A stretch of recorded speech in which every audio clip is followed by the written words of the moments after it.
Test 6. You will hear a number of different recordings, and you will have to answer questions on what you hear.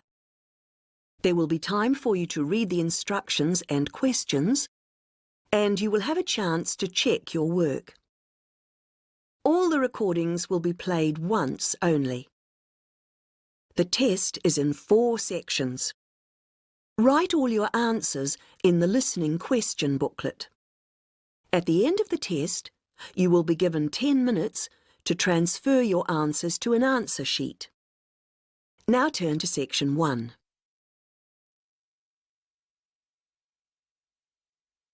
Section 1. You will hear a woman telephoning a travel agent to book a holiday. First, you have some time to look at questions 1 to 7.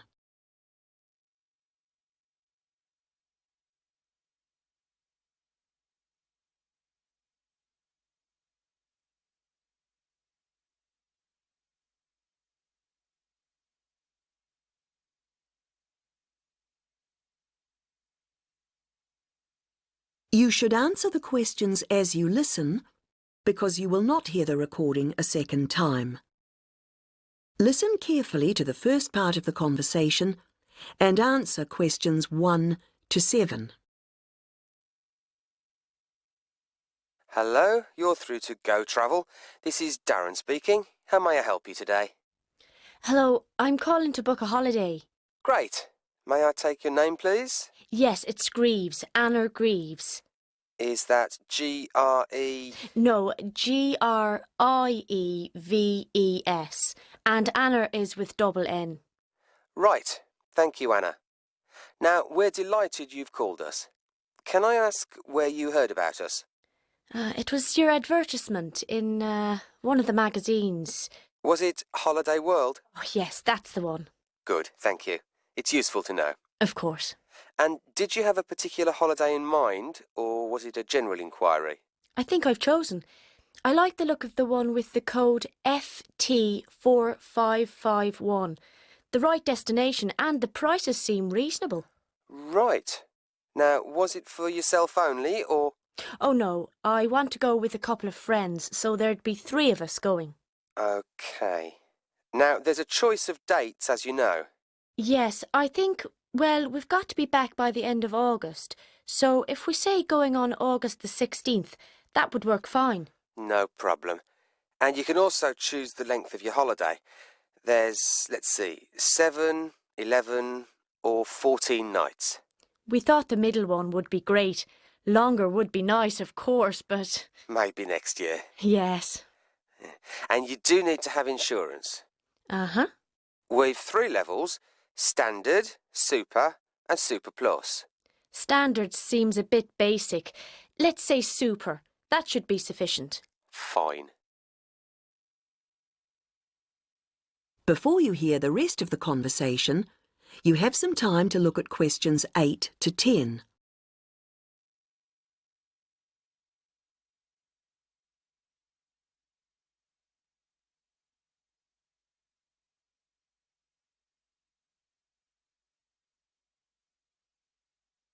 Now listen and answer questions 8 to 10. Well, that's all good so far, and the availability's OK.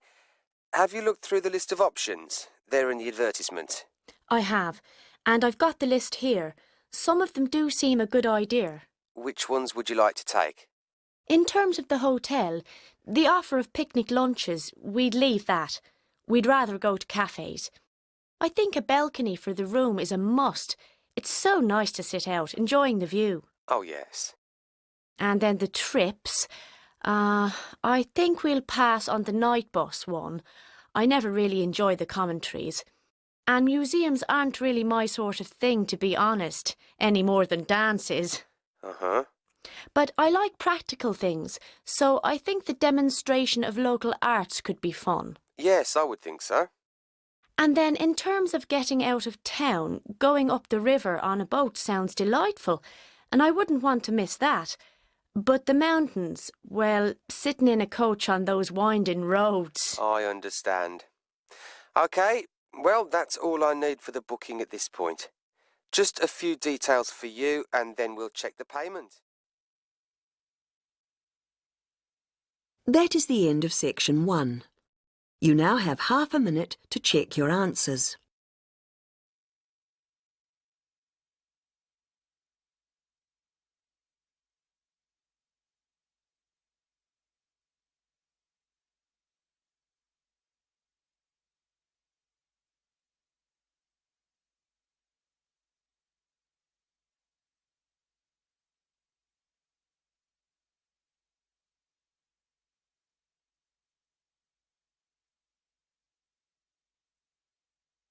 Now turn to section 2.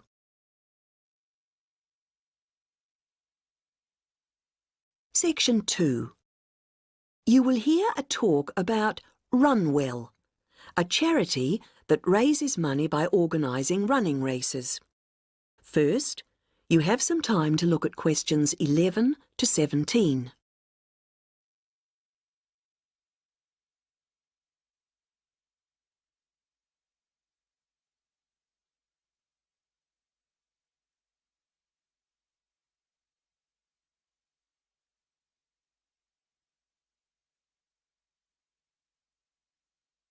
Now listen to the first part of the talk and answer questions 11 to 17. I'm very pleased to have this opportunity to tell you something about the Run Well charity and the work we do. I'll give a brief overview of what we do, and I hope you may be able to help, and then there'll be time for questions at the end. Runwell's founder, Mike Hughes, took up long-distance running in 1987, raising money by doing sponsored half marathons, and in 1992 established the charity as we know it today. By 1997, the runs were being filmed by local TV, and today they appear on national TV every year. All the funds collected by Runwell go to the hospital, with the idea that those fit enough to run use their energy to assist the provision of people who are unwell for whatever reason. Now, if you want to race, and I assume that's why many of you are here, let me explain a couple of the basics. Races are run by teams, so you need to form and register a team. What you wear to run in is up to you, and I know some teams come up with some pretty wacky ideas.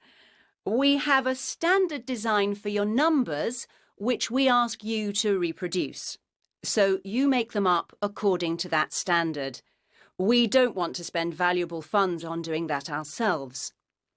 Now, the race is run as a kind of relay, so while you won't actually compete side by side, we do recommend that you train as a group. This helps to optimise performance and build team spirit. It will also give you a fair idea of how much you need to eat and drink over the race distance. This is clearly essential for an effective performance, so please make sure you come along to the race with sufficient food and drink. Again, we don't spend money on providing that, but you do need to keep yourself going for the 20-kilometre course. The course goes through the town, then out through Highfield Park, concluding in the main square, where the applauding spectators will be ready to greet you. There are many different prizes, including oldest runner, youngest runner, team with the most sponsorship, team with the best costume. That one's donated by Zoom Fashions. The Mayor will introduce the Minister for Health, who will hand over each prize to the winners, and then the hospital president will make a short speech. Before you hear the rest of the talk, you have some time to look at questions 18 to 20.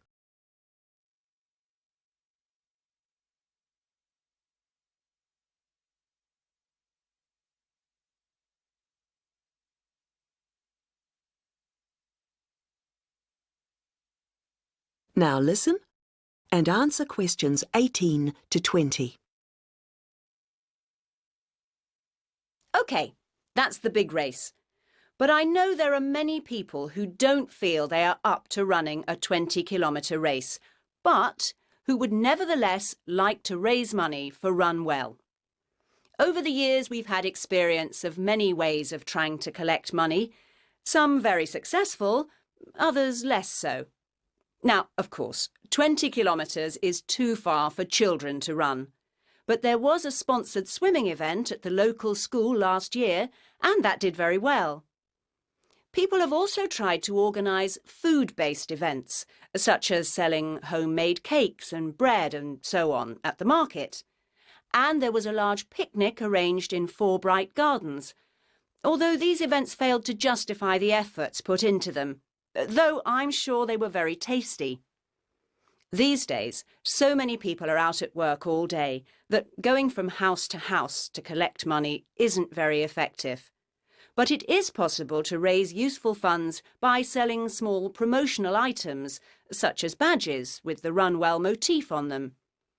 We're currently checking to see if postcards, perhaps showing the race's winners each year, might also be a good idea or not.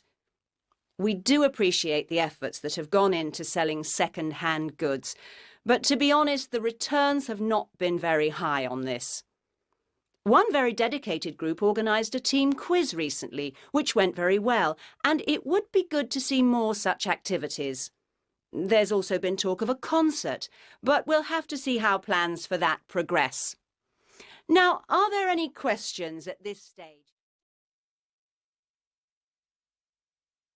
That is the end of section 2.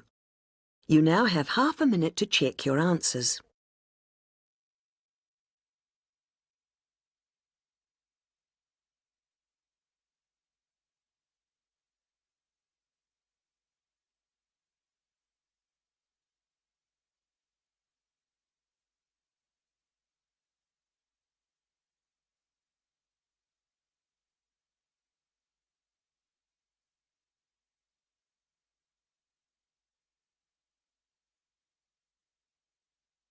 Now turn to section 3.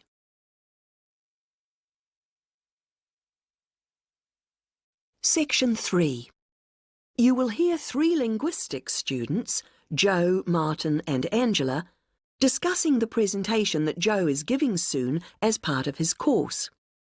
First, you have some time to look at questions 21 to 26.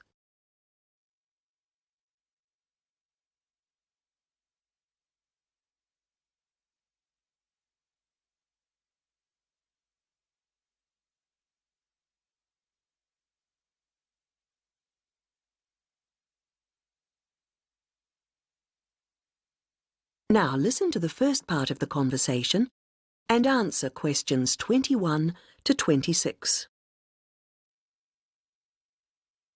Hi, Martin. Hi, Angela. Hi, Joe. Yeah, hi, Joe. So you're really worried about your presentation? The one about names? I am. Well, you know your stuff on names pretty well. So it's just a question of selecting what you want to use. That's right. But there's so much. Well, you don't have to include everything. Let's start somewhere. Well, for example, there's a lot to discuss about people's names in terms of culture. It would be a good way to start, bringing in issues of religion, society. I thought so. As long as you can keep it concise, since it's potentially a large area. I'll pick out some key points. Good. Now, that will tend to be about differences. What about something on ways in which naming practices are often similar across different languages? That sounds good. I'm not sure how much I could say that's really about just names and not really general language. Maybe you need to give that some more thought. Yes, I'm not ruling it out. Well, what about what first names mean? That's got to be specific to languages or language groups. Yes, there are all sorts of different principles at work. It's a rich area for discussion. And you can present lots of examples. It would mean a good slide or two. I'll enjoy making those up. Don't forget to put our names in. No, OK. Right, where have we got up to? Yes, now, there's the question of place names. Ones where the name of the place is the word for the situation, like something to do with sea or mountain, etc. Yes, people often don't realise the origin. It sounds like it's just a translation issue to me. Don't you think you might give that a miss? Given the time limit, perhaps you're right. You need something on place names. Could you get history in? Actually, the way migrants often used to name places after somewhere in their country of origin is interesting. Sounds a bit narrow to me. Well, I'd hope to build it up a bit. Perhaps you should make a final decision on that later. OK, I'll see how the rest of it goes first. Is that the lot? No, there's still country names, the origins of those. I think that's an interesting area. Yeah, because it's something we often don't think about. It'd be a way to bring in various aspects. History, certainly. I could project a map of the world and have people match the original meanings to the countries. Well, that seems to be a foregone conclusion. Fine. Yes, I'm feeling clearer already. Now you have some time to look at questions 27 to 30.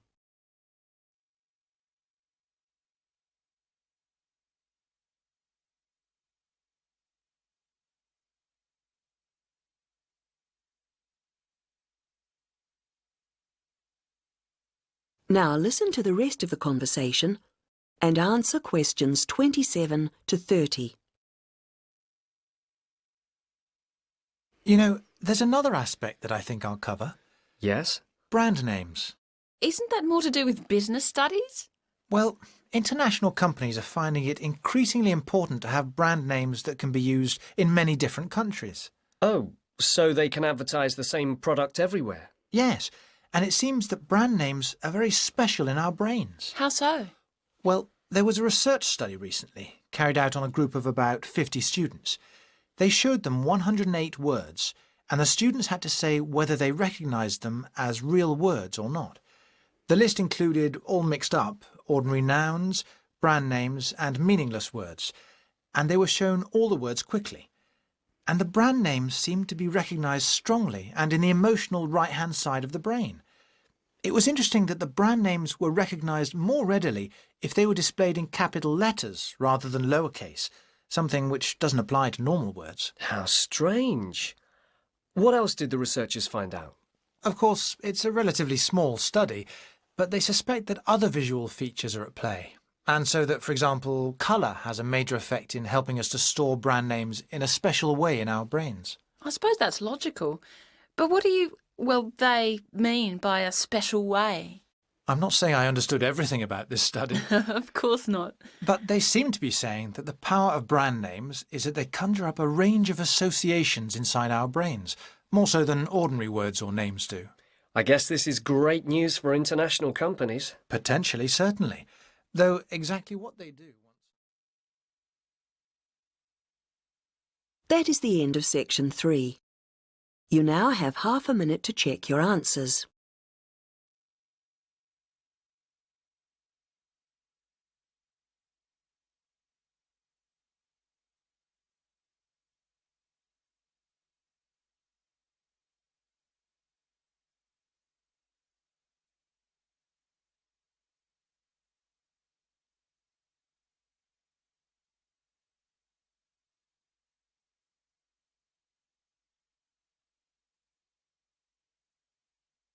Now turn to section 4.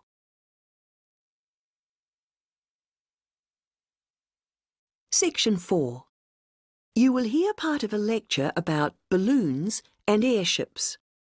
First, you have some time to look at questions 31 to 40.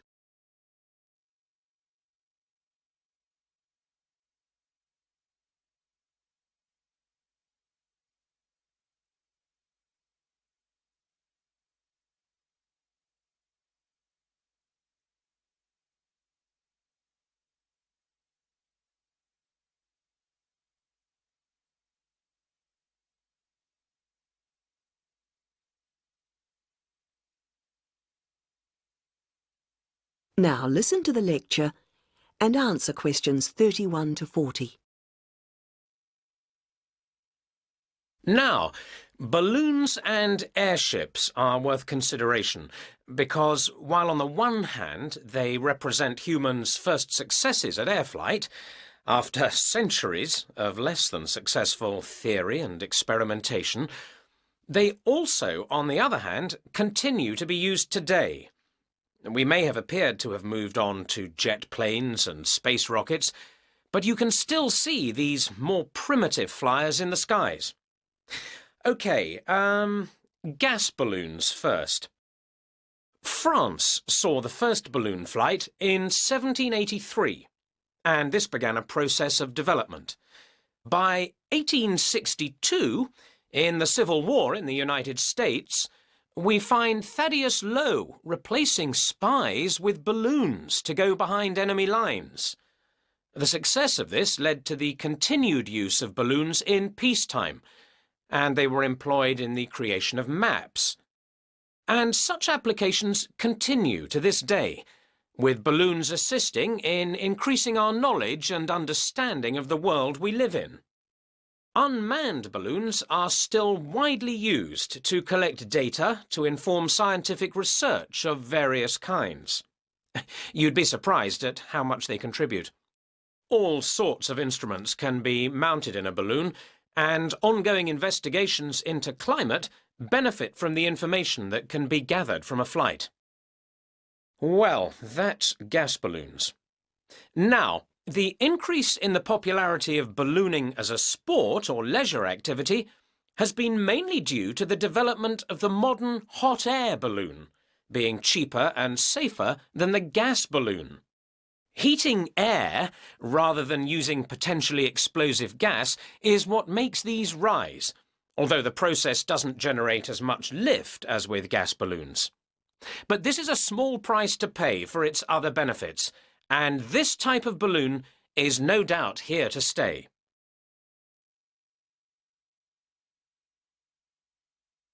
Airships are also fairly old in their origins. The idea for a balloon that could be powered and steered was first published in France in 1784, although 1852 was the date of the first successful airship flight. The first airships, like the first aircraft, didn't provide any weather protection for their crew, so it must have been rather uncomfortable up there. But designs continued to develop in sophistication. It was realised that the ships would drift about if they weren't strengthened, and that to work effectively, they would have to have a framework. Once designs started incorporating this, flights became longer and more reliable. Airships were deployed for various uses in the First World War, and once peace returned, designers began to turn their attention to ambitious plans for regular intercontinental flights. However, in the 1930s, this program more or less came to an end. For one thing, the speed and popularity of airliners meant that the airship appeared superseded. They just couldn't compete. And as if that weren't enough in itself, another factor in the decline of the airship was an alarming number of crashes, and this, of course, put people off. Nevertheless, several countries have continued to build smaller airships for various uses, such as naval observation or publicity purposes. In fact, their popularity seems set for a slight revival, and in the past few years, there has been renewed attention paid to the possibility of using them to transport cargo. Who knows? Maybe the 21st century will be the age of the airship. Now, if you look at your handouts, you'll see that I've included some information. That is the end of section 4. You now have half a minute to check your answers.